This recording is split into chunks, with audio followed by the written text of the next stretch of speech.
বিসমিল্লাহির রহমানির রহিম। সুপ্রিয় নবম দশম এবং 2021 সালের এসএসসি শিক্ষার্থীবৃন্দ,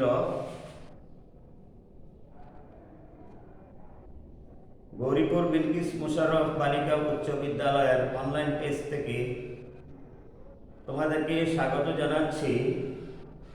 আমি মোহাম্মদ এনামুল করিম, সহকারী প্রধান শিক্ষক, গৌরীপুর বিলকিস মোশাররফ বালিকা উচ্চ বিদ্যালয়, দাউদকান্দি, কুমিল্লা। প্রিয় শিক্ষার্থীবৃন্দ, তোমরা জানো কোভিড-19 কারণে বিদ্যালয় বন্ধ রয়েছে। আশা করি যে যার অবস্থানে ভালো আছো, আমরাও ভালো আছি। শিক্ষার্থীবৃন্দ, আজকে তোমাদের নবম দশম শ্রেণীর জীববিজ্ঞান বইয়ের অধ্যায় 2 নিয়ে আমরা আলোচনা করব। যেহেতু 2021 সালের এসএসসি পরীক্ষার্থীদের সংক্ষিপ্ত সিলেবাসে এই অধ্যায়টি অন্তর্ভুক্ত, তদুপরি এসএসসি পরীক্ষার্থীবৃন্দরও আশা করি কিছুটা হলেও উপকার হবে। তো শিক্ষার্থীবৃন্দ, যে যার অবস্থান থেকে বই ও খাতা নিয়ে আমার সাথে যোগ দিতে পারো। যে কোনো সমস্যা আমাকে কমেন্টসের মাধ্যমে জানাতে পারো, আমি উত্তর দিতে চেষ্টা করব ইনশাল্লাহ। শিক্ষার্থীবৃন্দ, তোমাদের পাঠ্য বইয়ের দ্বিতীয় অধ্যায়ের নাম হচ্ছে জীবকোষ ও টিস্যু। জীবকোষ ও টিস্যু। আমরা আজকে জীবকোষ নিয়ে আলোচনা করব। তোমরা জানো, প্রথমেই আমাদের আলোচনায় আসে যে কোষ কি। তোমরা ইতিপূর্বে অষ্টম শ্রেণীতে কোষের সংজ্ঞা শিখেছ। আমি আরেকটু পুনরাবৃত্তি করছি। কোষ হলো দেহের গঠন ও কাজের একক, অর্থাৎ দেহের গঠন ও কাজের একককে কোষ বলে। ইংরেজিতে যদি আমরা বলি cell is the structural and functional of the body, অর্থাৎ দেহের গাঠনিক ও কাজের একককে কোষ বলে। তো শিক্ষার্থী বন্ধুরা, তোমাদের পাঠ্য বইয়ে একটি সংজ্ঞা আছে। বিজ্ঞানী লিও ও শিকোভিচ 1969 সালে একটি সংজ্ঞা দিয়েছেন। সংজ্ঞাটি তোমরা লক্ষ্য করতে পারো। বৈষম্যবেদ্ধ পর্দা দ্বারা আবৃত এবং জীবজ ক্রিয়াকলাপের একক যা অন্য সজীব মাধ্যম ছাড়াই নিজের প্রতিরূপ তৈরি করতে পারে এমন সত্তাকে কোষ বলে। অর্থাৎ কোষ নিজেরাই নিজেদের দেহ গঠন করতে পারে। শিক্ষার্থী বন্ধুরা, পরবর্তীতে আসি আমরা এই কোষ কত প্রকার। সকল কোষ একরকম নয়, এদের গঠনগত এবং কাজের ভিত্তিতে পার্থক্য রয়েছে। আমরা যদি লক্ষ্য করি, কোষকে প্রথমত নিউক্লিয়াসের গঠন ভিত্তিতে 2 ভাগে ভাগ করা হয়েছে। আদি কোষ বা প্রাককেন্দ্রিক কোষ বা প্রোক্যারিওটিক সেল, প্রকৃত কোষ বা সুকেন্দ্রিক কোষ বা ইউক্যারিওটিক সেল। আবার কাজের ভিত্তিতে 2 ভাগে ভাগ করা হয়েছে। তোমরা লক্ষ্য করো যে দেহকোষ বা সোমাটিক সেল, জনন কোষ বা গ্যামেটিক সেল।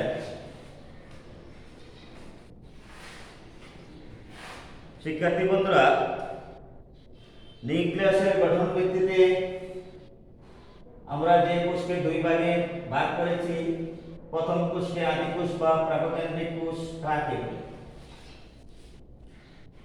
প্রাককেন্দ্রিক কোষ বা আদি কোষ হচ্ছে যে কোষে নিউক্লিয়াসটি সুগঠিত নয়, এদেরকে আদি নিউক্লিয়াস যুক্ত কোষ বলা হয়। নিউক্লিয়াসে কোনো পর্দা দ্বারা আবৃত থাকে না। নিউক্লিয়াসে প্লাস্টিড, মাইটোকন্ড্রিয়া, এন্ডোপ্লাজমিক রেটিকুলাম কোনো অঙ্গাণু থাকে না। আর প্রকৃত কোষ বা সুকেন্দ্রিক কোষ নাম দেখেই তোমরা বুঝতে পারছো যে সুকেন্দ্রিক কোষ বলতে নিউক্লিয়াসটি সুগঠিত। নিউক্লিয়াসে পর্দা থাকে, নিউক্লিয়াসের বিভিন্ন অঙ্গাণুগুলো থাকে। কোষের সকল অঙ্গাণু বিন্যস্ত থাকে। অধিকাংশ জীবকোষ এ ধরনের হয়। শিক্ষার্থী বন্ধুরা, তোমরা লক্ষ্য করেছ আদিকোষ এবং প্রকৃত কোষ কাকে বলে। আমরা যদি কাজের ভিত্তিতে লক্ষ্য করি, দেহকোষ অর্থাৎ দেহ গঠনকারী কোষ, দেহ গঠনে যে কোষ অংশ নেয় মাইটোসিস প্রক্রিয়ায় বিভাজনের মাধ্যমে এই কোষ দেহের বৃদ্ধি ঘটায়। বিভিন্ন অঙ্গ ও অঙ্গ প্রত্যঙ্গ গঠনে দেহকোষ অংশ নেয়। জনন কোষ যৌন জনন ও যৌনক্রমে এদের দেখা যায়, অর্থাৎ শুক্রাণু ও ডিম্বাণুতে এদের দেখা যায়। মিউসিস পদ্ধতিতে এদের বিভাজন ঘটে। এই প্রক্রিয়ায় ক্রোমোজোম সংখ্যা মাতৃকোষের অর্ধেক হয়ে যায়। জনন কোষের পুং ও স্ত্রী জনন কোষের মিলনের ফলে সৃষ্ট কোষকে জাইগোট বলা হয়। শিক্ষার্থী বন্ধুরা, আমরা কাজের ভিত্তিতে দেহকোষ, জনন কোষ কাকে বলে এবং জাইগোট কাকে বলে আমরা ইতিমধ্যে আলোচনা করলাম। আমাদের আজকের আলোচ্য বিষয় হচ্ছে জীবকোষের গঠন। তো আমি এখানে একটি উদ্ভিদ কোষের চিত্র অঙ্কন করেছি। তোমরা সহজেই কোষের অঙ্গাণুগুলো দেখলে তার অবস্থান বুঝতে পারবে। আমরা যদি দেখি, একটি উদ্ভিদ কোষে প্রথমত আছে কোষ প্রাচীর, তার নিচে আছে plasma membrane, endoplasmic reticulum, nucleus, Golgi body, mitochondria, chloroplast, ribosome, গহ্বর, লাইসোসোম। অঙ্গাণুগুলো সুবিন্যস্তভাবে আছে। আমরা কোষকে প্রধানত ভাগ করতে পারি দুই ভাগে, সেল ওয়াল বা কোষ প্রাচীর, আর একটা হচ্ছে প্রোটোপ্লাজম। কোষ প্রাচীর কোষের বাহিরের আবরণ। এটি মৃত বা জড় বস্তু দ্বারা তৈরি। প্রাণী কোষে কোনো কোষ প্রাচীর থাকে না। কোষ প্রাচীর রাসায়নিক গঠন খুব জটিল। এতে সেলুলোজ, লেগনিন, পেকটিন, সুবেরেনিন নামক রাসায়নিক পদার্থ থাকে। ব্যাকটেরিয়ার কোষ প্রাচীর লিপিড, প্রোটিন ও পলিস্যাকারাইড দ্বারা গঠিত।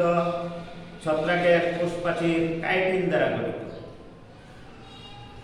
তবে কোষ প্রাচীরের প্রধান কাজ হচ্ছে কোষকে দৃঢ়তা প্রদান করা, কোষের আকৃতি বজায় রাখা, পানি ও খনিজ লবণ চলাচল নিয়ন্ত্রণ করা।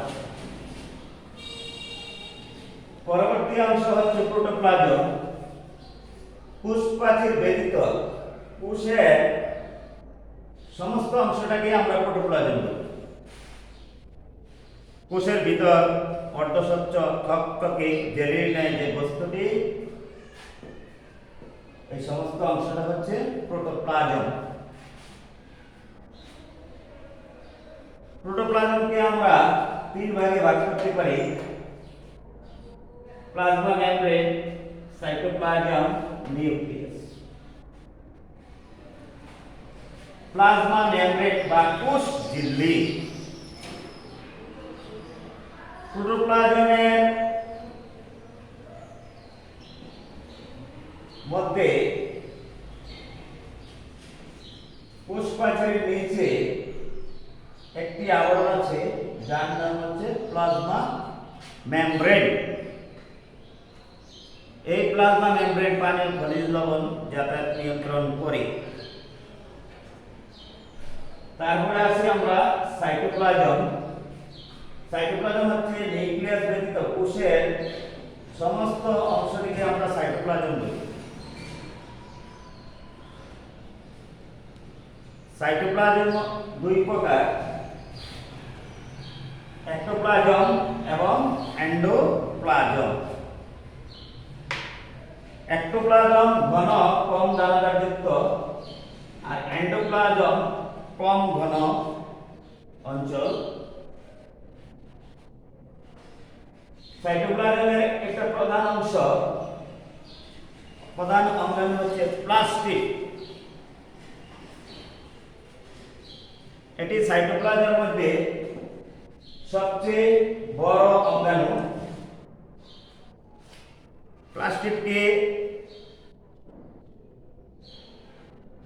প্লাস্টিডের প্রধান কাজ হচ্ছে খাদ্য সঞ্চয় করা, খাদ্য প্রস্তুত করা, উদ্ভিদের বর্ণময় অংশ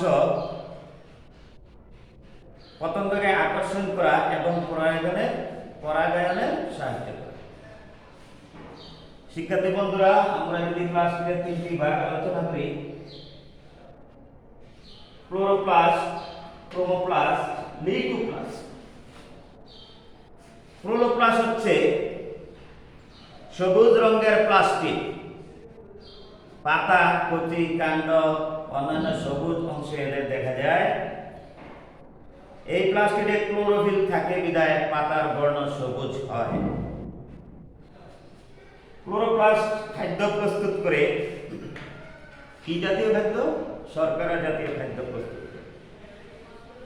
ক্রোমোপ্লাস্ট উদ্ভিদের বর্ণময় অংশ। এই অংশে ক্রোমোপ্লাস্ট থাকে, এরাদেরকে রঙিন প্লাস্টিক বলা হয়, তবে এরা সবুজ নয়। এসব প্লাস্টিকে জ্যান্থোফিল, ক্যারোটিন, ফাইটোএরিথ্রিন, ফাইটোসায়ানিন ইত্যাদি রঞ্জক পদার্থ থাকে। তাই কোনটি লাল, কোন ফুল হলুদ বা ফল লাল এবং হলুদ, কোনটি নীল দেখায়। রঙিন ফুল, পাতা এবং গাজরের মূলেও এদেরকে দেখা যায়। প্রধান কাজ হচ্ছে ফুলকে আকর্ষণীয় করে তোলা, পরাগায়নের সহায়তা করা। শিক্ষার্থী বন্ধুরা, প্লাস্টিকের পরবর্তী ভাগ হচ্ছে লিউকোপ্লাস্ট। উদ্ভিদের যে অংশে সূর্যের আলো পৌঁছায় না, যেমন উদ্ভিদের মূল, ভ্রূণ এবং জনন কোষে এদেরকে পাওয়া যায়।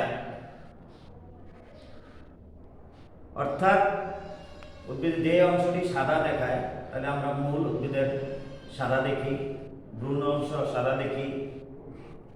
এদের প্রধান কাজ হচ্ছে খাদ্য সঞ্চয় করা। সাইটোপ্লাজমের পরবর্তী অঙ্গাণু হচ্ছে মাইটোকন্ড্রিয়া। আমরা যদি চিত্রে লক্ষ্য করি, মাইটোকন্ড্রিয়া বৃত্তাকার হতে পারে, উপবৃত্তাকার হতে পারে, তারকাকার হতে পারে, কুণ্ডলী আকার হতে পারে।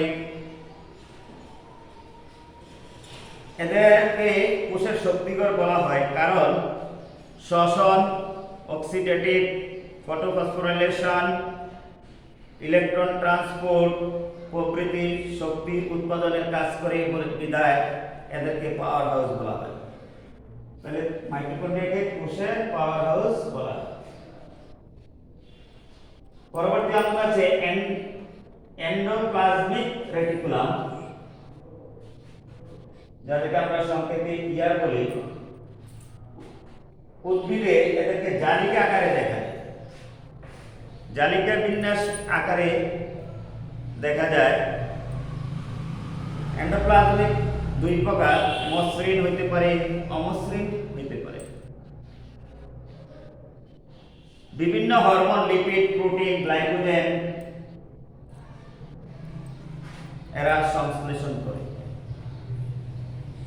পরবর্তী অঙ্গাণু হচ্ছে রাইবোসোম। উদ্ভিদের কোষে ক্ষুদ্র দানাদার বস্তু, ক্ষুদ্র এবং গোলাকার দেখতে।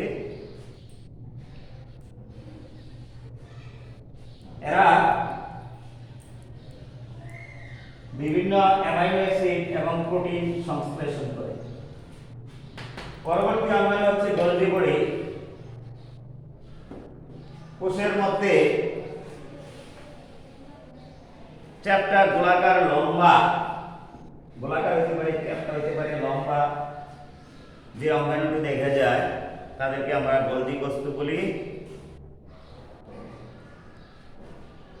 গোলজি বডি প্রোটিন জাতীয় খাদ্যের সংশ্লেষণ করে। পরবর্তী অঙ্গ হচ্ছে লাইসোসোম। লাইসোসোম হচ্ছে এই কোষ গহ্বরের নিচে ক্ষুদ্র গোলাকার যে অঙ্গাণুটি দেখা যায় তাদেরকে লাইসোসোম বলা হয়। লাইসোসোমে এটি বৃত্তাকার হয়। প্রধানত ফ্যাগোসাইটোসিস প্রক্রিয়া তারা জীবাণু ভক্ষণ করে। ফ্যাগোসাইটোসিস প্রক্রিয়ায় জীবাণু ধ্বংস করে। সেন্ট্রোসোম, সেন্ট্রোসোম প্রধানত প্রাণী কোষে দেখা যায়। এরা কোষ বিভাজনে সাহায্য করে। উদ্ভিদ কোষে তেমন তাদের দেখা যায় না। ভেকুল বা কোষ গহ্বর।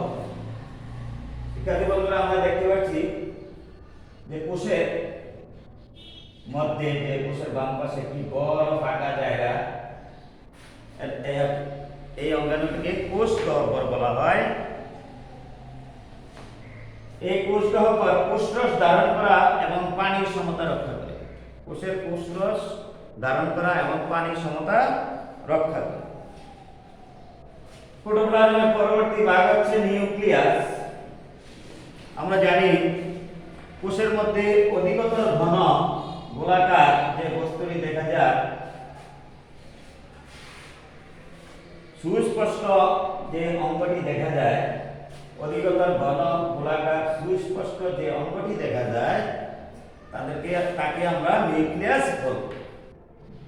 নিউক্লিয়াসের চারটি ভাগ দেখা যাচ্ছে: nuclear membrane, nucleoplasm, nucleolus, chromosome.